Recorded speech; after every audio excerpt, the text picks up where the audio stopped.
Plastic. It's everywhere. From the moment we wake up to when we go to sleep, we brush our teeth with plastic toothbrushes, type on plastic keyboards, drink from plastic bottles, and eat from plastic containers. It's hard to imagine a world without it. But this 5-minute convenience is going to outlive our great-grandchildren. Welcome to the plastic paradox. A material so useful, it's practically magic. And so persistent, it's become a nightmare. Our story begins not with plastic, but with elephants. In the 19th century, ivory from elephant tusks was used for everything from billiard balls to piano keys. But as elephant populations dwindled, inventors scrambled for alternatives. That's when the world's first plastic entered the picture in 1869, celluloid. While it wasn't quite right for billiard balls, celluloid found its way into combs, brush handles, piano keys, and even eyeglass frames.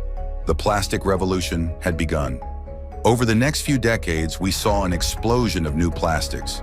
Bakelite in 1907, polystyrene in the 1920s, nylon in the 1930s. Each new invention promised to make our lives easier, better, more convenient.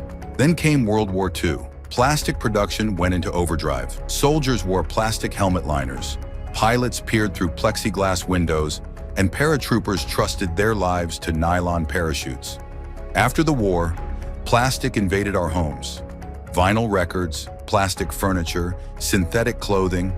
Our world was being molded anew, and we couldn't get enough. But here's where our story takes a darker turn. You see, most plastics are made from fossil fuels. The same oil and gas that power our cars are the building blocks of plastic. As the world started to shift away from fossil fuels for energy, Big Oil saw the writing on the wall. But they had a plan B: plastics. They already had the raw materials, the infrastructure, and the know-how. In fact, plastics now account for a whopping 63% of global petrochemical output by weight. And it's only going up. The oil industry expects petrochemical demand to double in the next 30 years, reaching 18 million barrels per day. That's enough to offset the declining oil demand from transportation. As electric vehicles become more common, these companies already produce more plastic than we can use. Most of it is flowing into new markets in places like Asia, Africa, and Latin America, where communities aren't prepared to handle all that waste. So what happens to all this plastic? Well, much of it ends up in our environment. Today, we produce about 400 million tons of plastic waste every year, which is already more than we made in the 4 decades from the 1950s to the 1990s. There are 3 main destinations for it. 40% of plastic waste ends up buried in landfills, piling up for future generations to deal with. 32% escape into the environment, polluting rivers and causing harm to wildlife. 14% is incinerated, producing toxic smoke and ash. And recycling? Well, it's not the solution many of us thought it was. And around 10% of all the plastic waste ever generated has been recycled. And most of that ends up as lower quality products, just delaying its inevitable trip to the landfill. So, where do we go from here? The plastic crisis demands action on all fronts. That means phasing out unnecessary single-use plastics, investing in sustainable alternatives, and holding companies accountable for the plastic waste they create.